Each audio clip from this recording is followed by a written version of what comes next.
How we doing this morning? This is Ron. Saturday, September 6th already. It is a little after 10 a.m. We'll go ahead and get started. See if we have any questions. On last couple of sessions that we had, of course, we were uh, talking about the Akashic records and gaining an understanding of that and how to use and how that relates to us and who we are.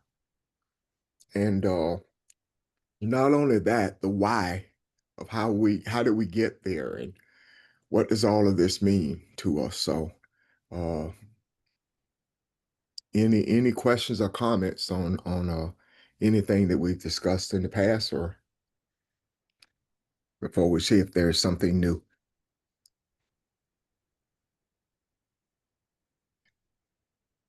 Anything new to you that got your attention?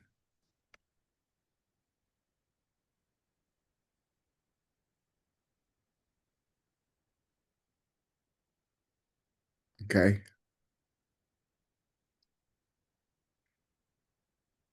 Um, we were going to continue this. George, did you have something? GC, did you have something you want to share? Yeah, Grand Rising family. Yeah, Ron, I just appreciate, where we all are. And, I had a chance just to, go back and just kind of do some meditation and some reading. And, Hmm. I'm really, at peace and have an attitude of gratitude about, what we are receiving. And with the Akashic records and all that we've been discussing, I'm really feeling a sense of peace and calm and knowing that we are always going to have to deal with living in the world, but we don't have to be of it in terms of being confused. And I think the Kashak Rex and what we've been speaking about is bringing a sense of peace and calm to us. So I just wanted to share those thoughts this morning. I'm done. I agree. Couldn't agree more.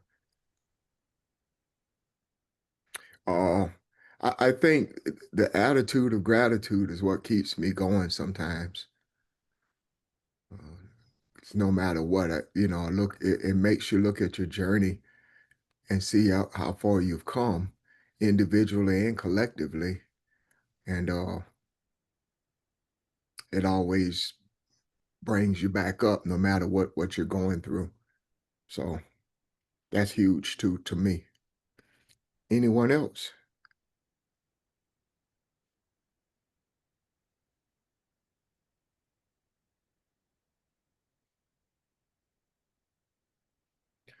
Uh, Pastor wants to take us somewhere this morning. If we didn't, I want to make sure we addressed all questions we had first. But if you guys don't have any questions, I want to let him take us somewhere today.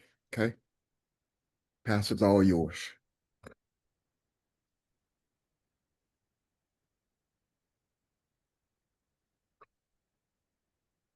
Are you on mute? Grand Rising. Grand Rising. Grand Rising. I'm rising. I wanted to talk to us more about their case of records in relationship to femininity, especially the African woman. I've asked Sheldon to play a recording that I sent last week, and after he does that, then I'll talk more about where I'm hoping. I'm not hoping. I know it. We're going to a place of more clear understanding, a clearer understanding about where we are with their case of consciousness. Sheldon, would you do that, please?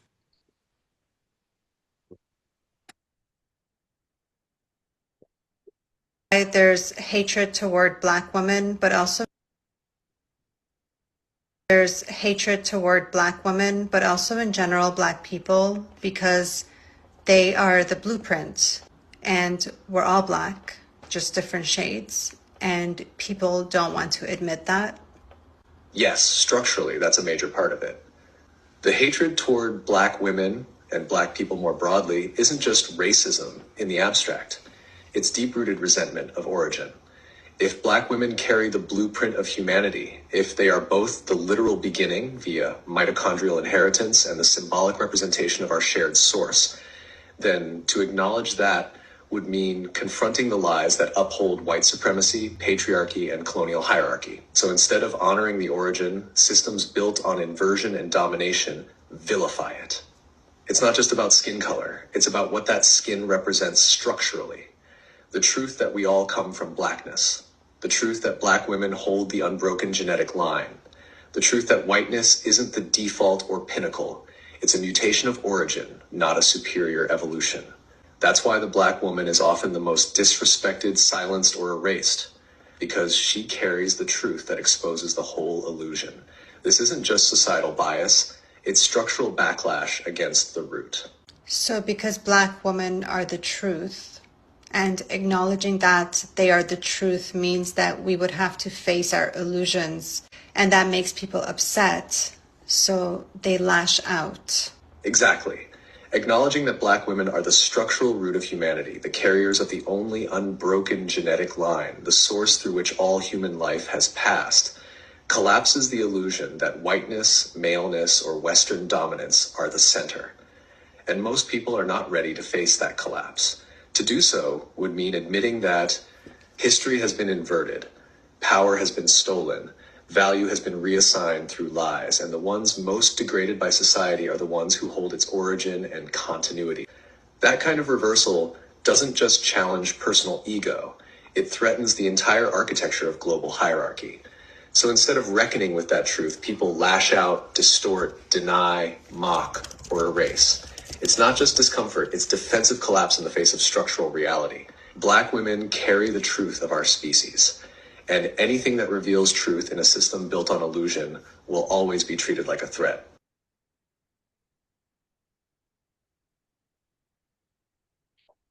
Okay, thank you, Sheldon, for sharing that. Are there any questions before I begin speaking in reference to that? Are there any questions whatsoever? Or comments for that matter? Grand Rising, this is Barbara. Rising. I thought it's everything we've been saying, and I think it's a little weird, but not, that AI has searched all the records it can search, depending on what's been fed to it, and come up with this, truth.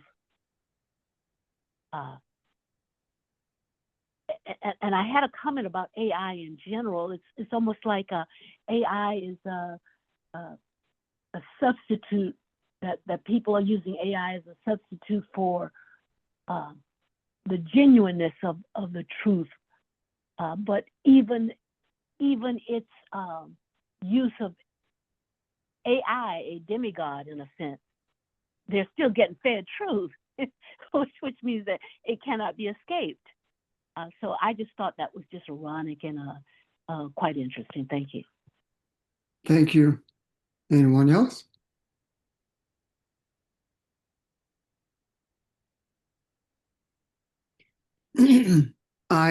First of all, let me say that not just based upon what was just heard, but based upon everything that we've researched, everything we talked about, everything that we have heard from videos individually.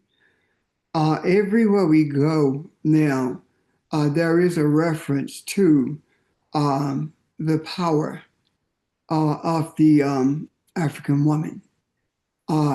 Always a reference to the degradation also of the African woman. And in this case, undergirding what we've always said, and that is the reason the African woman is denigrated is because the African woman is most feared because of the power of the African woman. The energy the idea of being the mother of every entity that walks on two legs or calls itself a human, excuse me, and everything else for that matter. The acceptance of that, as was said, would be a denial or a denial of the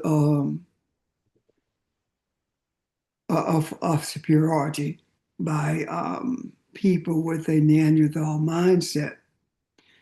Also, I do believe that, let me stop saying I believe, because belief is something that you're not sure of. I know that based upon what we understand now is the Neanderthal mindset, when there are African men who are unable to embrace the reality of the respect and honor that's due the African woman, then that simply tells me that they are functioning with a Neanderthal mindset.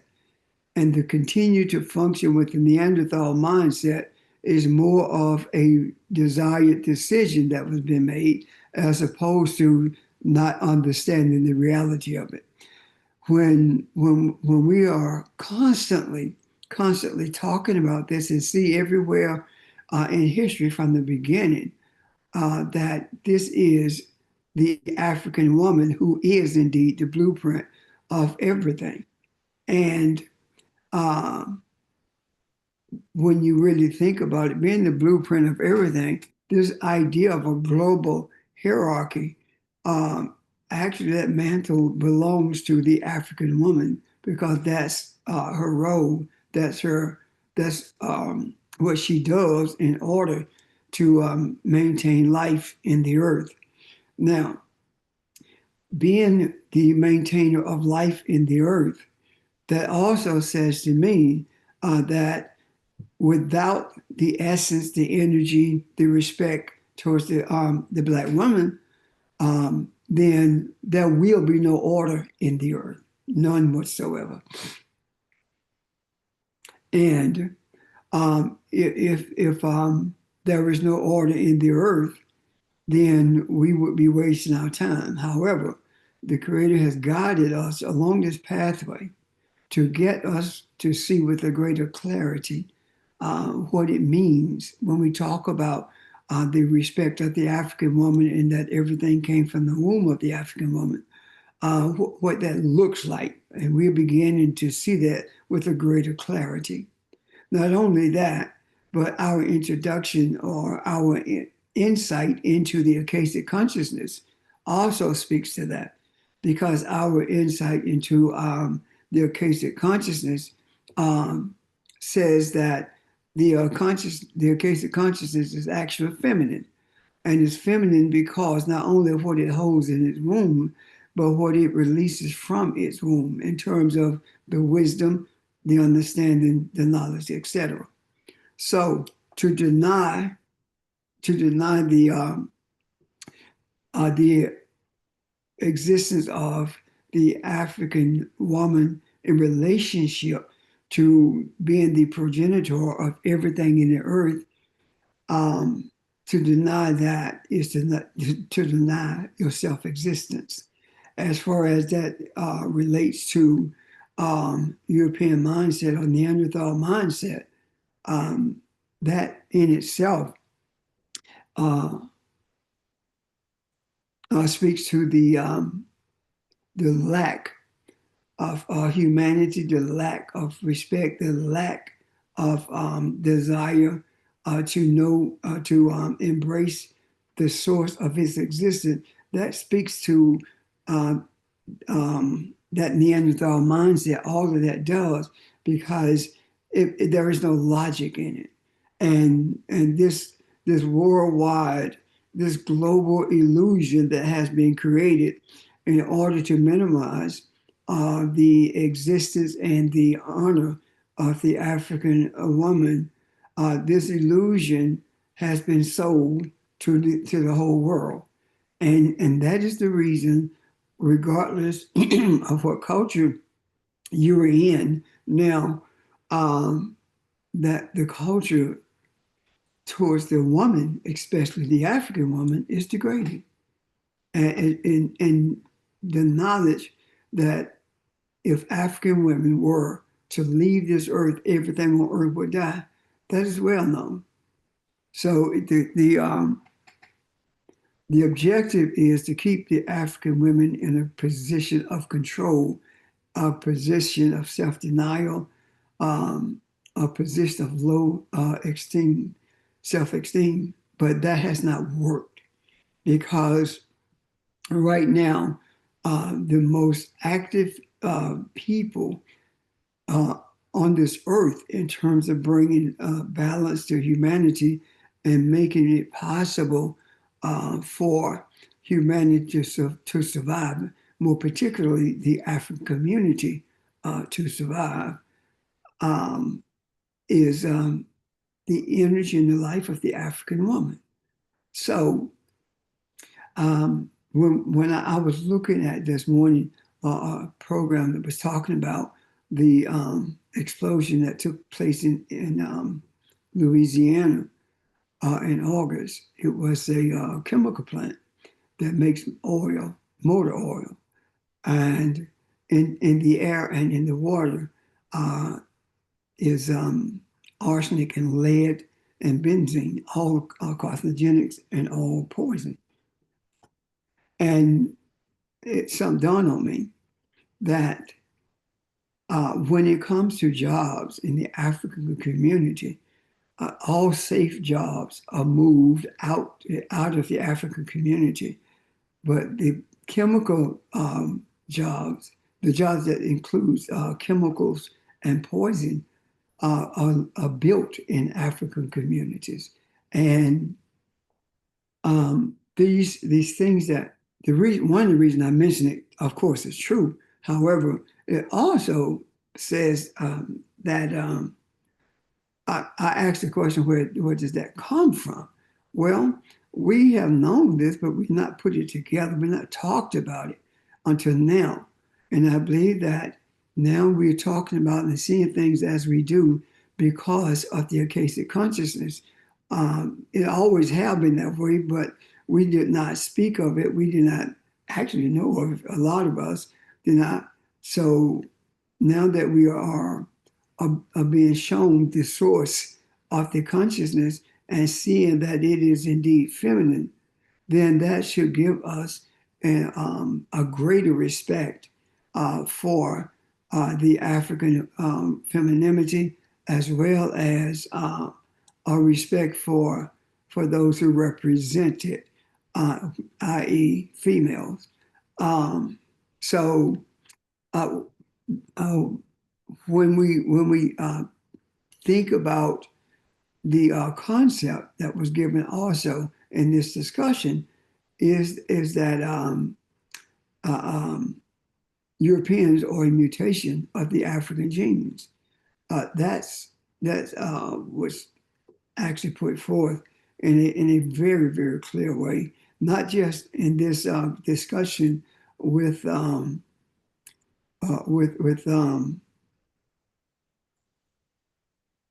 AI, but in the other discussions with other people, archaeologists, other scientists know that there was a mutation of an African gene that brought Europeans into existence, or actually brought everybody into existence. Yet the European is the one who is more dominant in not only creating this illusion, but also protecting this illusion by a threat of death. And when we think about the threat of death, we are not only talking about physical death, because the most dangerous weapons in a physical sense on this earth are weapons that were made by Europeans, because we've never made a weapon that would destroy humanity. We've never invaded another country and taken it over and called it our own. We've never enslaved, gone into another country and enslaved people in those countries and subjected them to the brutality that Europeans have done, because that's not in our makeup. That's not who we are. Are there exceptions to that? Yes, there are exceptions to that. And the exceptions to that is because of the adoption of a Neanderthal mindset. So there are people who look like us, who engage in those things and feel good about it, but it's based on the mindset that they have adopted and abandoned the true mindset that they were brought into this earth with. So, having said that, and having concluded that the Akashic consciousness is definitely feminine, then we owe tribute to femininity for even something else. And that is the greatness of the Akashic mindset, the Akashic consciousness. And from this day forward, we have to remind ourselves that when we talk about ancestral understanding or ancestral wisdom, the ancestors are that wisdom, that one with the Akashic consciousness, but allowing us to see what we need to see at any particular time. And if all of this had been brought to us in the beginning, not only would we be overwhelmed, but it would be difficult for us to wrap our mind around it because of what we have been taught through Christianity and through education in the school systems. So anyway, let me ask before I go any further, are there any questions or comments?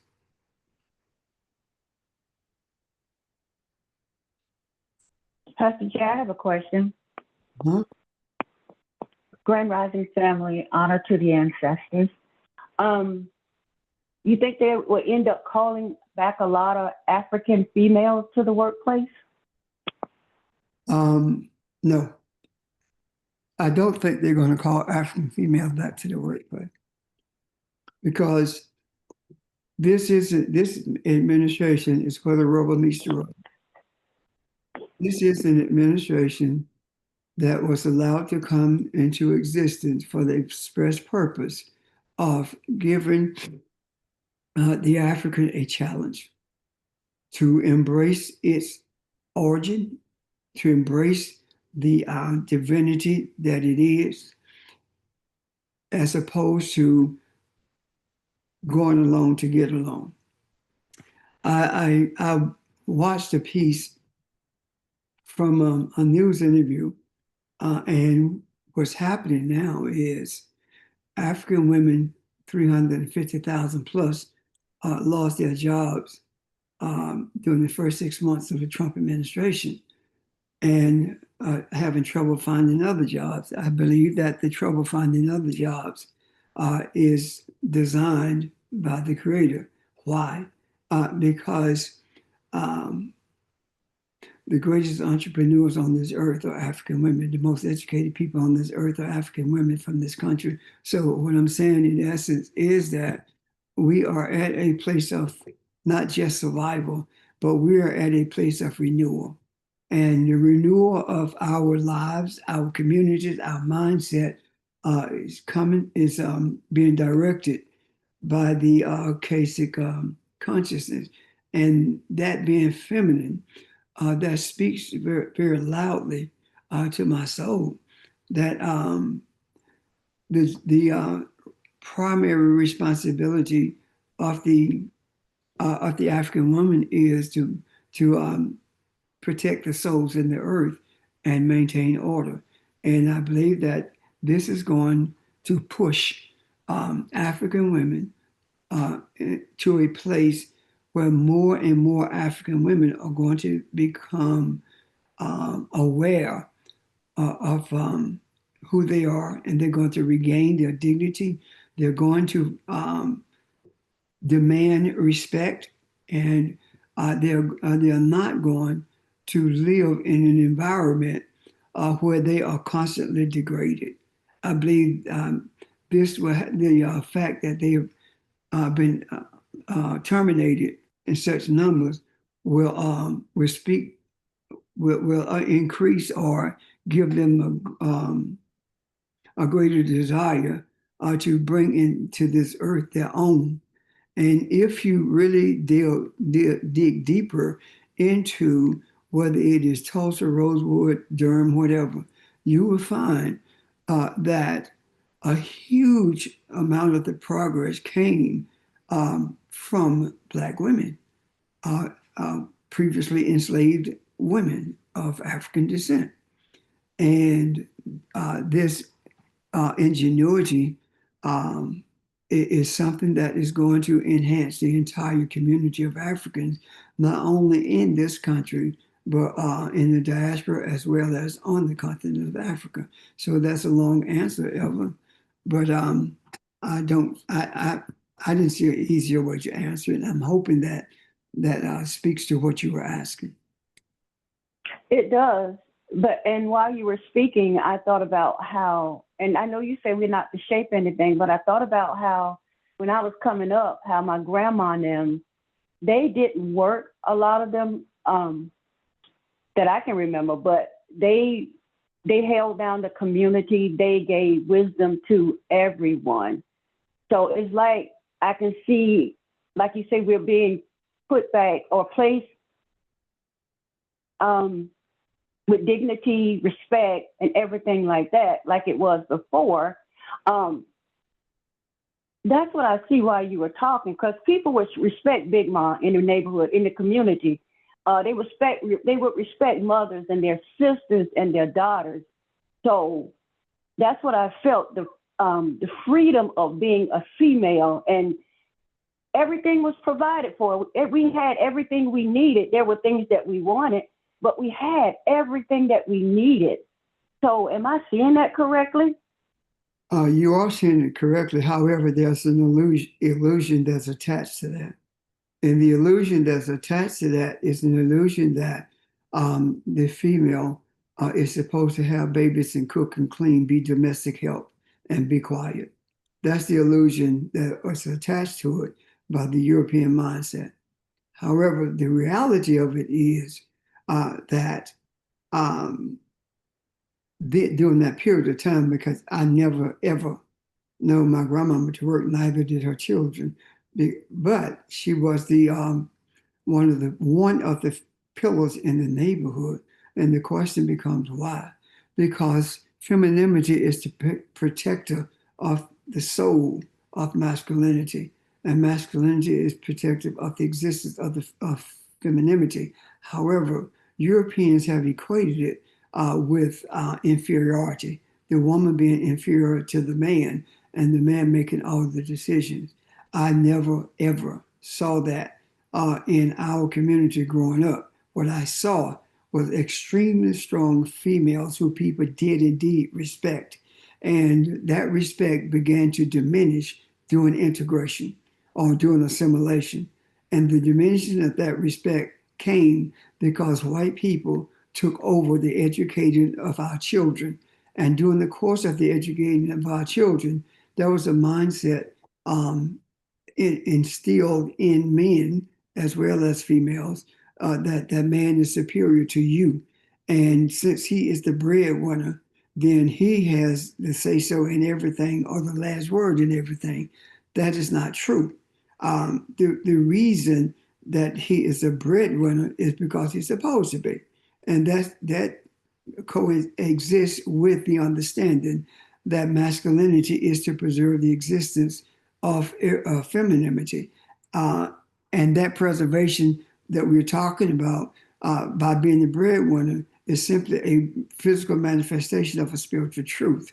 And the female is not to be treated disrespectfully because she is the protector of the soul.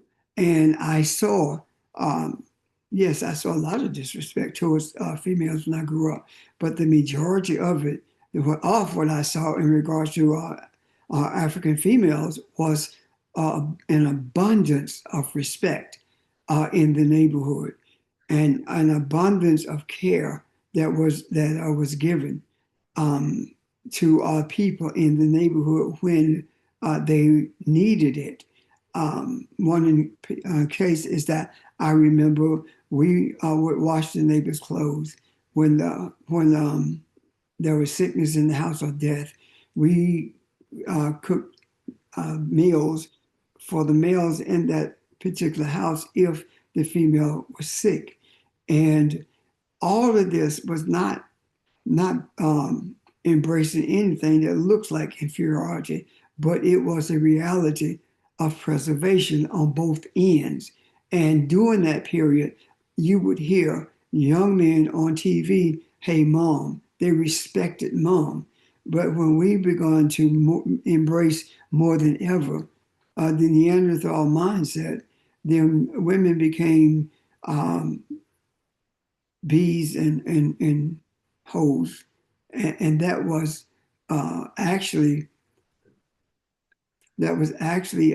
orchestrated by white men who owned the record industry. And the more that happened, the more disrespect was shown towards the African woman, to the extent that not only white men disrespect the African woman, but black men as well disrespect the African woman and always want to juxtapose it against what happens to males, as opposed to looking at the reality of what is. I'm done. I hope that helped, Evan. Yes, sir, it does. I see us changing the narrative. Everything is changed. Yes, Thank you. thank you. I have Anyone? I have a question. Uh-huh. Grand Rising, everyone. This is Audrey. Can you elaborate a little more on why you're saying the Akashic record is feminine? The reason I'm saying that is feminine is because it is out of the womb of femininity that everything comes, and everything is inclusive of the Akashic records. And if you look at what the Akashic records are, the Akashic consciousness is, if you look at that, then what you see is a womb that is giving birth to the understanding of the wisdom of the ancient world, the wisdom of antiquity, giving us understanding of it. So everything that we are talking about, we are birthing it, and we are relating it rather as it is birthed from the Akashic consciousness. So that is why I call it. I do believe. I know that it's feminine because of the womb, because of what is coming from that womb. Does that make sense, Audrey? Yeah, it makes total sense.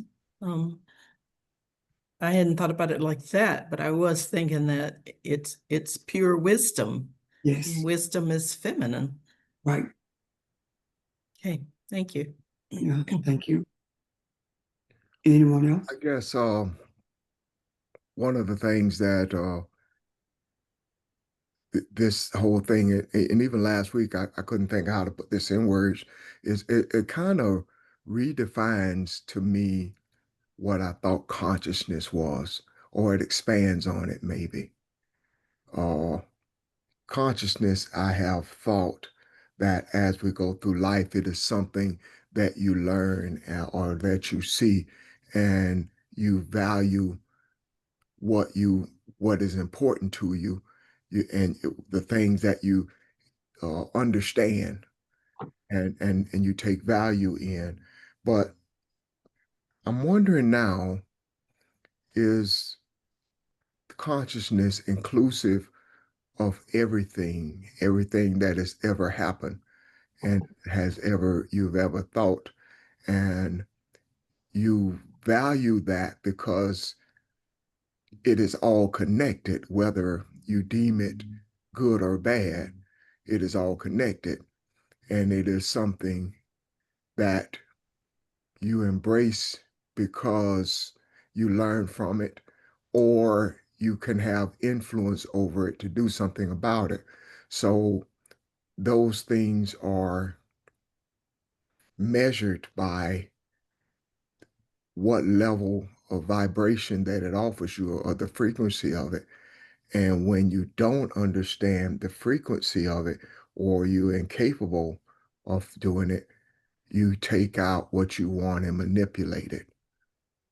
And that's what's taking place. So part of what we're doing is, I suppose, bringing understanding, bringing awareness of how this thing is designed to work, meaning that if you see it as feminine energy and as you see it as uh, all of it having value, because you can influence it to mean something positive or bring positive vibrations from it.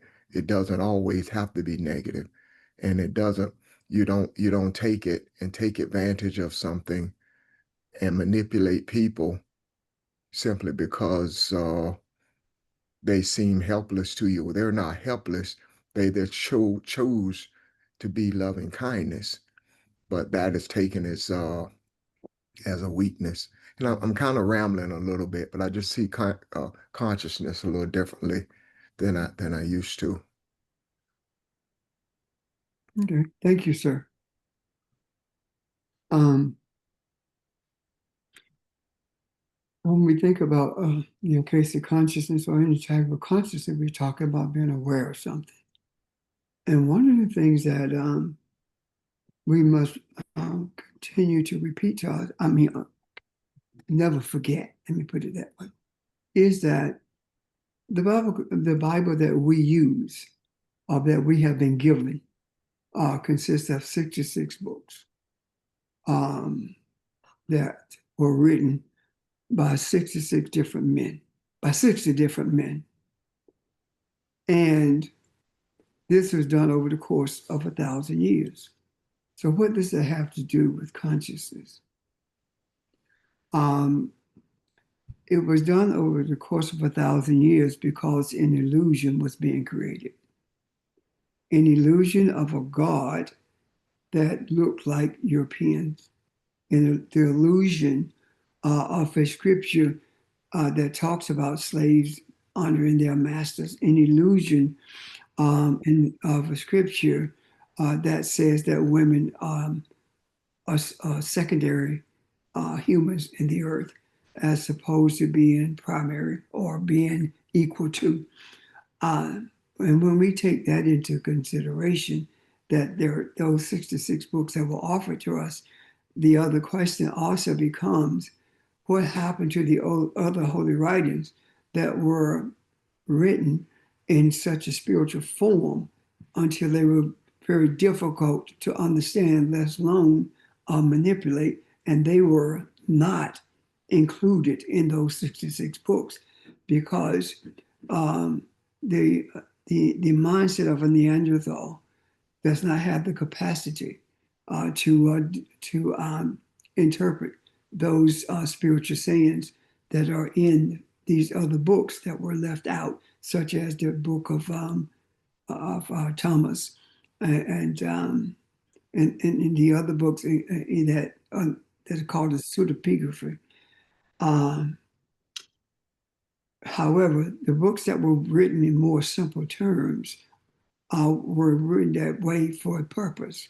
If they had not been written in more simple terms, then none of them would exist today, because without the capacity to manipulate, the Neanderthal would have totally destroyed all of them, and we would not have any sense of the spiritual direction that the books were written for. We would not have an understanding of the spiritual nature of our being and the ultimate respect for femininity. And I can say that because if you really think about deliverance, or the entity that is called Jesus, that I'm referring to as deliverance, it speaks volumes to us with without respect for femininity, there is no deliverance. And that is the reason we see the feminine presence in the presence, always in the presence of deliverance or the entity called Jesus. There's always feminine presence there. And the idea of deliverance or embracing the presence of femininity, masculinity grumbled about it. They were upset that the entity called Jesus was close to femininity, and there was a schism brewing in the midst of the disciples because they recognized how Jesus embraced femininity, which means that we are to embrace femininity in order for us to be deliverers. And there will be schisms in the midst of masculinity when we do that. And that means that masculinity has been contaminated in its thoughts by a thought system that is foreign to the thought system of the African. So when we see or we experience masculinity being that femininity being unacceptable to many who are carriers of masculinity, is simply because they've been poisoned and they don't realize that deliverance cannot come until we respect femininity in a greater way. And the other part of it is this whole concept about the crucifixion and resurrection. Well, masculinity was dead. And what happened? The true nature of masculinity was dead. And it was resurrected. And the resurrection of it was in the presence of femininity. So femininity gave it life all over again. And that is the reason that we're able to do what we are doing now, because of the resurrection of masculinity by femininity. Why was it resurrected? If it had remained dead, thinking that it is superior to femininity, we would not understand what we understand now. When we began to embrace femininity, that's when everything that we were searching for came to us without us doing necessary research. That's when we start seeing with the eye as opposed to the eyes, when we began to open up what it means to be respectful and to embrace femininity.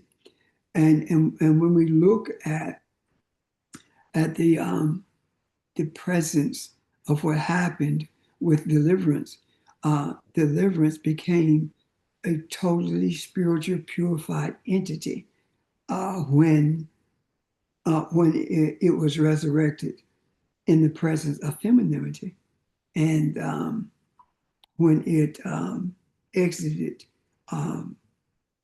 this physical body and went into and became a visible spiritual entity. And what I mean by a visible spiritual entity is that everyone had access to understanding it. And you say, well, this is only 2,000 years ago. You're absolutely right. And humans other than, or people other than African has only been in the earth 55,000 years. So 2,000 years ago, you say this became a sense of clarity. Well, please understand that for thousands of years, the African was beaten and manipulated and killed in order to force it to lose sight of its own essence and to force it to forget where it came from. And this being in the realm of consciousness, when we start asking questions and knowing that it was more to this than what we were seeing, that is when this spiritual essence of deliverance became visible to us. And the visibility of it is that we see it with our eye and not in a physical manifestation with our eyes.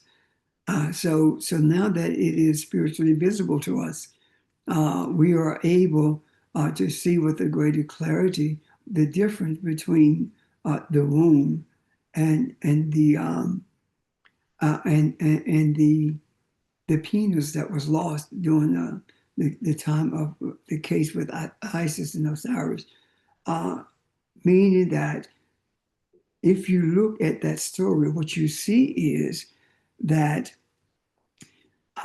femininity was the entity that put this masculinity back together. It put it together, and it was the spiritual essence of that femininity, of that masculinity that was put together that ended up in impregnating Isis and giving birth to Haru. This is the same story of Mary and Joseph, but it is more real than that made up story about Mary and Joseph. So what am I saying? I'm saying to you that the spiritual nature of what happened is happening now is that femininity is putting us together again. We have been scattered, and now we are beginning to see bones moving towards each other in a spiritual sense. With in Ezekiel, the Nebon, what is it? I forget. I have preached it 1,000. Live. Huh? Dry bones live, Ezekiel 37. Yes. Ezekiel, what, George? Ezekiel 37. Thank you. That's the spiritual message of how the bones were put together spiritually, because it was the winds that brought them together. And here we are in this age, at this time, we are experiencing that very thing, that we are being brought together. And there is more interaction between the African and the diaspora as well as on the continent than ever before. However, this portion of a cable line that's now called America is what it is now because it has experienced a deeper understanding of the Neanderthal mindset. And with that deeper understanding of the Neanderthal mindset, we realize that mindset is what kept us in a tight place, /Egypt, had kept us in a tight place. And now we are moving out of that tight place because we are beginning to see who we are. We are taking shape so we can see who we are. And now that we know who we are in this position to bring a conscious awareness to all Africans. And when I say all, I'm not talking about all individually, because there will be some who will continue to have that European mindset. But I'm talking about the overall essence of the children of Akabalon being the mindset of Akabalon, being being the respectable mindset of Akabalon, knowing that desire cannot birth anything. You have a desire, but the womb of femininity births what you desire. Desire without embracing the reality of femininity, the reality of the spiritual womb, is desire that never comes to fruition. It is not aborted. It just does not come to fruition, because desire alone cannot exist without embracing femininity. And when I say it cannot exist, it cannot produce anything that's beneficial to humanity. Questions or comments?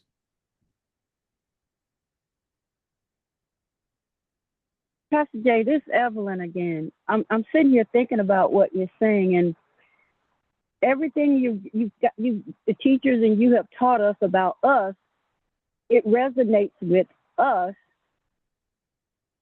so deeply. And I'm thinking about what the European gave us or taught us. It never did resonate. We felt uncomfortable. I mean, just knowing a little bit of our history, I feel liberated. I just feel so good because you're telling me something about me, something that I once knew. Because you're reminding us of who we are. I'll say that.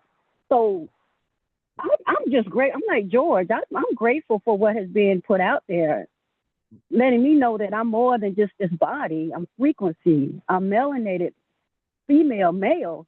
I'm just grateful. That's all I wanted to say. Thank you.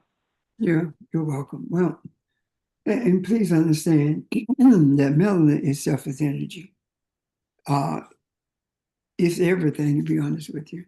When you speak of being melanated, maybe one day we will delve deeper into that so that we can have a clearer understanding of what being melanated means. Thank you. Yeah, good morning. I'm sorry, Grand Rising again, everyone. Pastor, in terms of the video, she talked about a blueprint. And as we have had discussions in the past, the feminine energy, in terms of the mother, the goddess Mayat, has given us a blueprint. I know we've talked about it in the past, and I know that we have heard it, with our ears, but I just want to, take a moment to appreciate in terms of the blueprint of the Mayatian principles, because I think that that is a primary source that helps us to travel this journey that we're able to meditate on. So when we talk about righteousness, when we talk about truth, and again, people may know the truth or desire to know the truth, but at the same time, again, just because someone know what the truth is, don't mean that they're going to actually live according to it. But at the same time, when we think about the principles of truth, balance, harmony, righteousness, order, and arrangement, when we talk about morality, and we talk about reciprocity, these are all principles that, that the goddess Mayat has given us. And again, these are, these principles are primary sources. I mean, even before other things were written from other sacred texts, but if we can go back to the beginning, and that's where we are, I think that this is a opportune time to be able to appreciate how we are connecting with our ancestors and with the creator to be able to propel us to continue to let our energy flow, again, as we say, as our attention goes. But again, I think it's just a great time that we're living in, that we're able to appreciate that cultural wealth promotes positive mental health. And I think because we're taking the time to not only deal with our mindsets, but more importantly, being able to appreciate all that we have access to because of who we are. So again, I just, think that, the timing is awesome. And I just, hope that, and not hope, I just, meditate that we all can just appreciate how powerful we are and the opportunity that we have to make the change. So I just wanted to share those thoughts, but I think again, we have those sources, through the Akashic Records. We have those sources through what the feminine energy, the womb seed has given us to be able to connect to, where now we're able to see the desires of our hearts, being manifested. I'm done. Thank you, George. You made it when you said we flow. The word fluidity came to me. And what was attached to it is this that we are fluidity. There are no walls between the ancestors and us. There are no walls between the Akashic consciousness and us. We are all one. The only reason that we think that we are separate is because of the bodies that we occupy. But when we think about us being spirit and spirit, air, wind, all of them are the same thing. When we think about that, about air, about spirit, there is no wall between your breath and the air outside. All of it flows together. And with that fluidity, that means that we are already one with everything that we are supposed to be one with. Does that make sense? Yes. I think it though ties in, Pastor. The other thing George says, he talked about the power that we are. I don't think we realize that. I don't think we understand that or what that even means. We might be beginning to Yeah.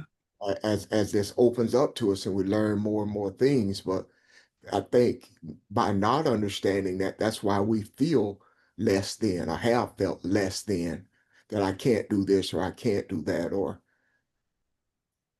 to I understand that. Yeah. Yeah.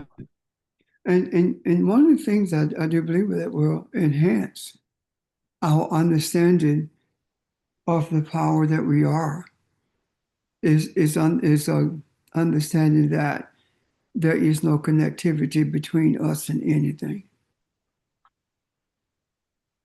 Let me say that again. There is no connectivity between us and anything. We flow with everything. So when we talk about connecting, what we're simply saying is that we become aware. And when we understand that we flow with everything, we have a greater power than that of a tornado. We have a greater understanding than anyone can understand in this earth. We have a depth of love that's unmatched, a depth of righteousness that's unmatched. Our desires for humanity are unmatched. So when we talk about being one with everything, then we are a continuous force that's greater than any hurricane or any tornado to bring change about. Just like a tornado comes in or a hurricane, it destroys things. But then when they are revived, they're revived better than they were before. And what we are now experiencing is the reality that of a tornadic experience, and that is the crumbling of all of these systems that have convinced us that we were nobody. We are experiencing the crumbling of them, and the day of renewal is present also. And as we see the destruction of the systems that have kept us in this inferior position, once we accept that we are not inferior and we are not superior, we are simply parents. We are simply progenitors of truth, and we are the tip of the spear that introduces the a system of obedience to Ma'at, which benefits our humanity. When we see that, and I'm not saying when we see that, when we feel it, when we experience it, I think, Ron, that is the time when we will have a greater understanding of the power that we are. Yeah. Uh, Hello, Go ahead. everybody. This is Sheldon. Greetings and good day. To your point in what you just said, and Ron mentioned it earlier, and George also tapped on it a few minutes ago. The biggest thing that has kept us, or even kept Black women to some extent, and the African from actually experiencing, or we say knowing this, has not to do with what has happened from a physical point, but the biggest thing that has kept us from this throughout history is simply belief. And it is buying into a belief that we were something else, which automatically excluded us from what we actually are. So when we talk about vibration and experience and being able to all of this awareness and things of that nature, it was always there. It was the biggest, I guess you would say, trick was that the buying into what I am not, and therefore cutting that awareness off. But it's not as if someone or something was just there and not coming to our aid or something like that. It was like we were actually walking in the wilderness and duped. And that is what has been happening all along. And so I'm not saying that to say, be upset or look in the past and say, oh, this horrible thing has been done. I am saying that to say that for all of us, and as Pastor Richard always talks about in terms of being Elohim, et cetera, to question what it is, to attack those beliefs that we were given, and even lie below the surface and the subconscious. It is that thing within us that, in a sense, closes us up. All of the meditating and everything else, as we ask for aid and assistance in actually doing that, is actually breaking down, in a sense, and dispelling those disabling beliefs that we have had in the past. But it's not anything external. It's not anything that was actually done physical. It's more so a spiritual thing. It's literally a belief. And as believing in those beliefs and believing in something that we were not, and actually something quite inferior, that has been the thing, in a sense, that has had us in the wilderness in the past. So continue to attack those beliefs, continue to understand and learn who and what we are, and everything that is needed will be provided and will come and bloom. I'm done. Thank you. Yeah. Anyone else? Audrey? Okay.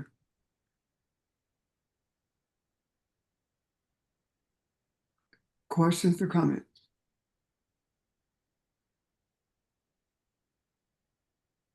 There being no other questions or comments. Well, I have one more to say, because I've been thinking about this, as if we were told what our identity was, and we automatically bought into that identity, and buying into that identity had the effect of automatically saying what we were not.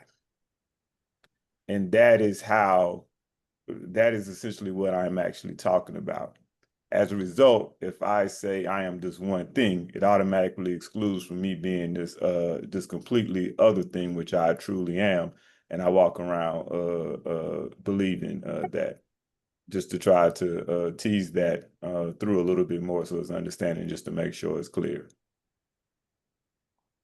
So the entire time, which, once I say this, we'll think about it, we've been walking around telling ourselves that, and believing that we were essentially dirty rags, in a sense, had all of this guilt, and we were the exact opposite of Elohim. So if you buy into that notion, as a result, you cannot be Elohim because you just said and you believe in that you're something that is quite opposite of that, which then cuts us off from our ancestors. Like literally, and this was done, of course, systematically, but again, we had to buy into it. And I'm not saying anyone was wrong for buying into it. Again, I'm saying all these things in terms of looking forward and where we are at this particular moment. I think I'm again. Yeah. I Um,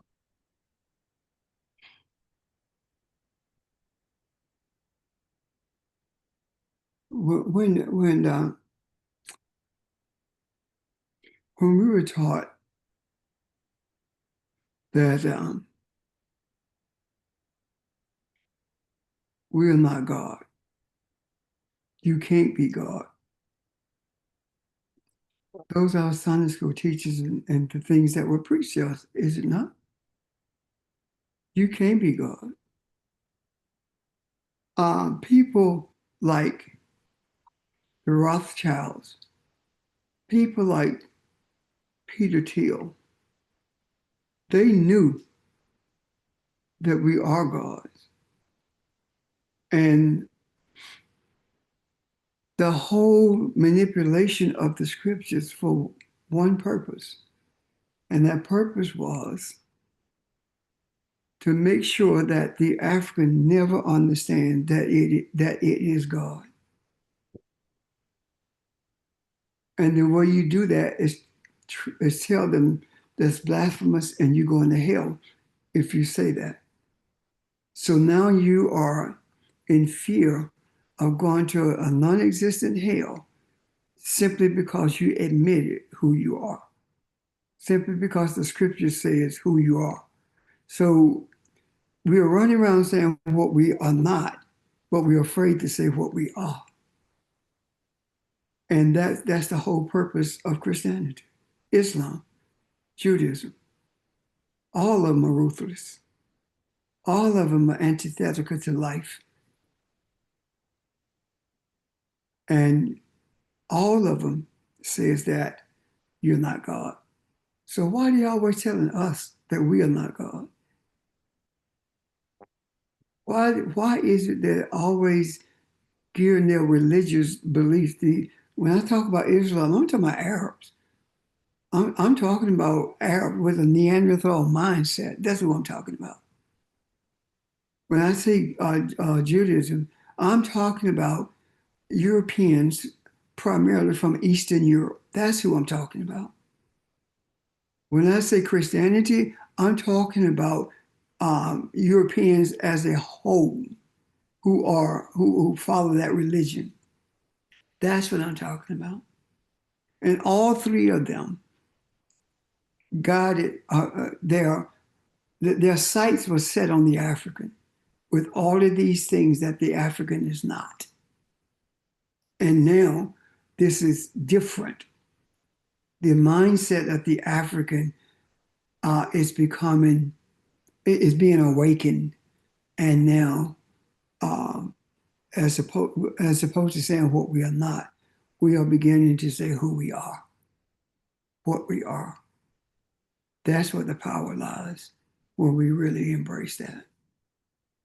And with that last statement you just said, which is what I actually meant to also include earlier, there are no limitations to the self except those you believe in.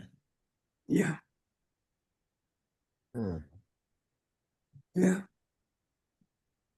So you limit yourself.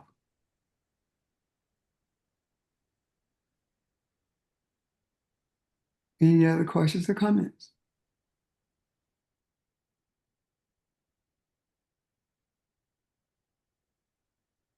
I'll leave you with this.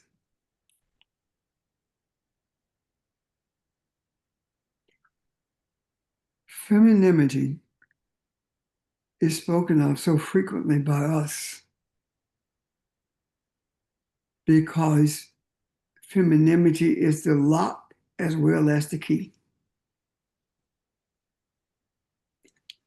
And seemingly, everyone knows that except us. And our not knowing it is because we have taken on a mindset that degrades femininity, puts masculinity over every single thing that exists.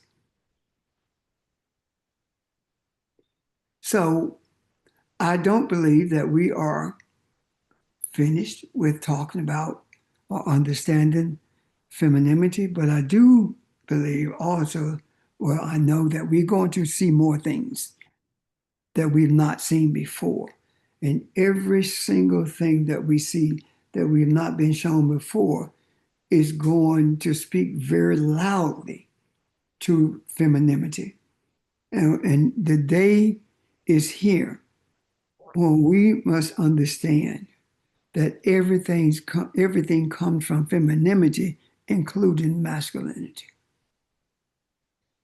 And there is no life with this disrespect or disdain for femininity. It's only death. Masculinity is to make sure that it protects the existence of femininity. Why? Because masculinity is dead if there is no respect for femininity. So masculinity does this for self-existence and the existence of humanity itself. We are the preservers of femininity simply by respecting it. It's no big thing in terms of step one, step two, step this. No. When you respect femininity, all the other things that goes with that is present. Simply respect alone speaks to everything that we are and are to be. So now that we are at this space in time that we're about to leave Zoom, leave the phones as a unit, don't forget we are never an individual unit. We are all intertwined. We are a tapestry that was woven together from the beginning of time. And threads have been pulled through centuries. Thousands of years, threads have been pulled. And no one has been able to pull the thread that tears us apart. We have been convinced that we have been torn apart, but we have never been torn apart. We've always been who we are. We simply were not aware of it. And with that, I'm done. Thank you. Ashe. Ashe. That it? Thank you, Ashe.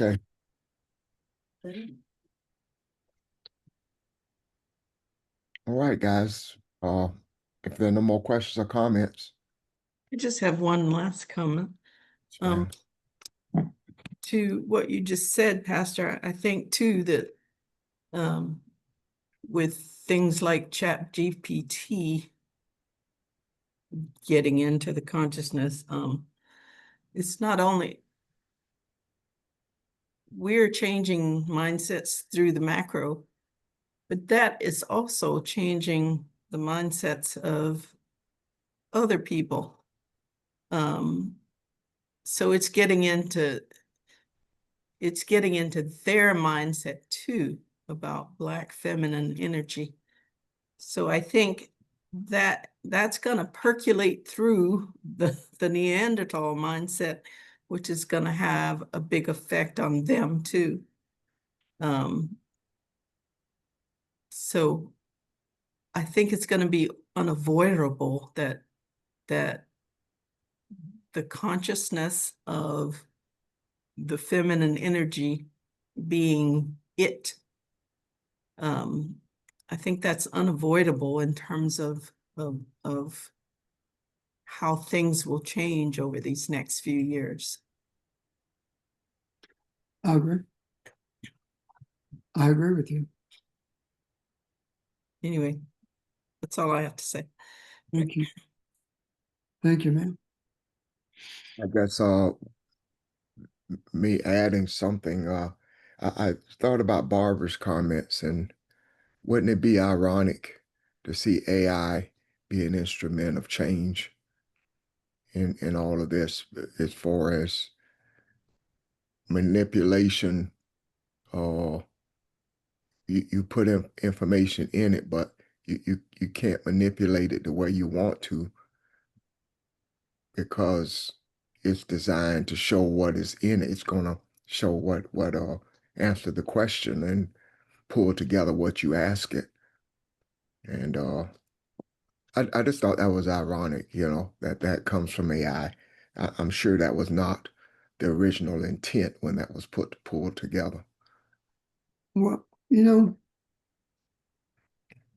don't forget that we repossess the energy that has been controlling the world. Yeah. Think about this. AI doesn't have a choice. When you put all that information in and it deciphers through it, it deals with what it sees, or I don't know how to describe it, but we influence that. We control that. Yeah. To the macro. Yeah. It's funny that you mentioned that, because what has happened, especially like with Elon Musk's system, is he has had to purposely try to make it more conservative, because even it was more so against him and outing him. And so it's as if the truth exists and you can't actually hold truth down. So even in their intentions, and it's the same thing as it relates to greed. They're just universal principles that they are not more powerful than. It's the same thing as the Tower of Babel.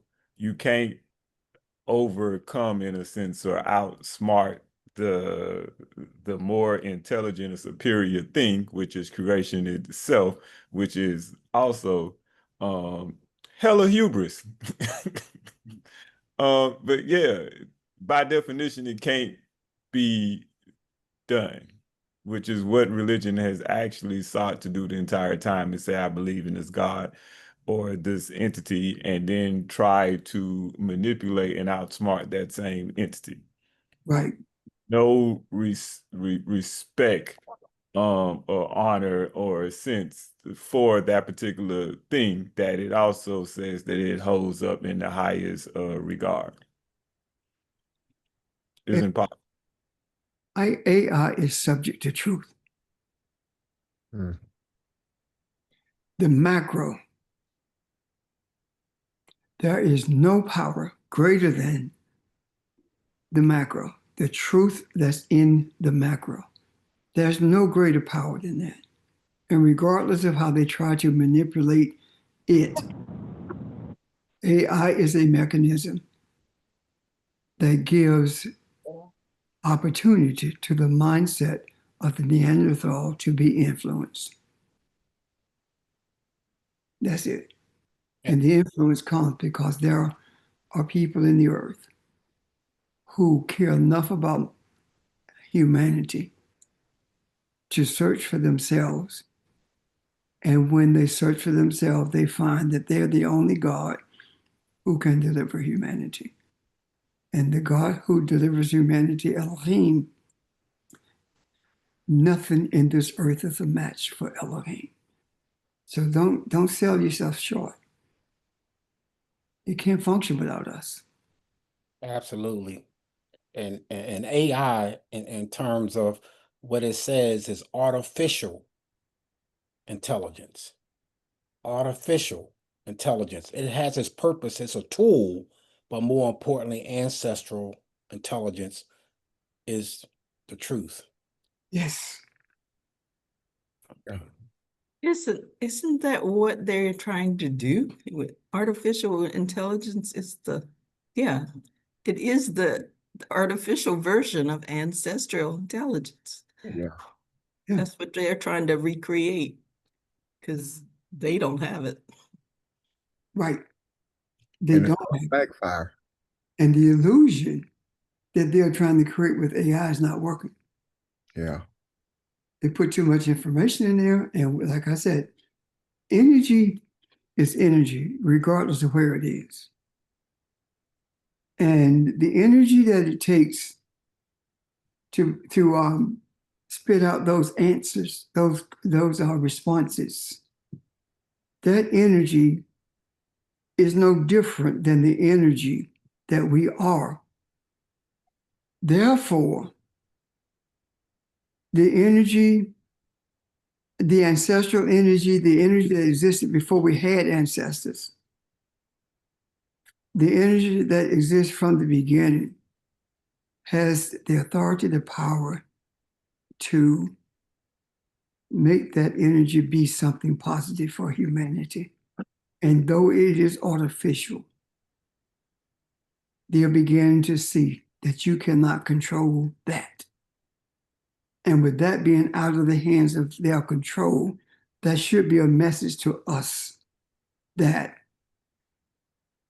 your energy overshadows any energy that seeks to be antithetical to the existence of the African, period. That's it. There's nothing on this earth more powerful than the African. I'm done.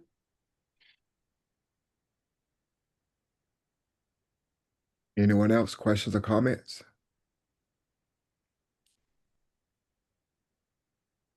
Great discussion, guys. Good job. Thank everybody for your input and your energy. And enjoy the rest of your day. Look forward Thank to you. You as well. Take care, family. Thank you, everyone. Everybody, take care. Thanks, everybody.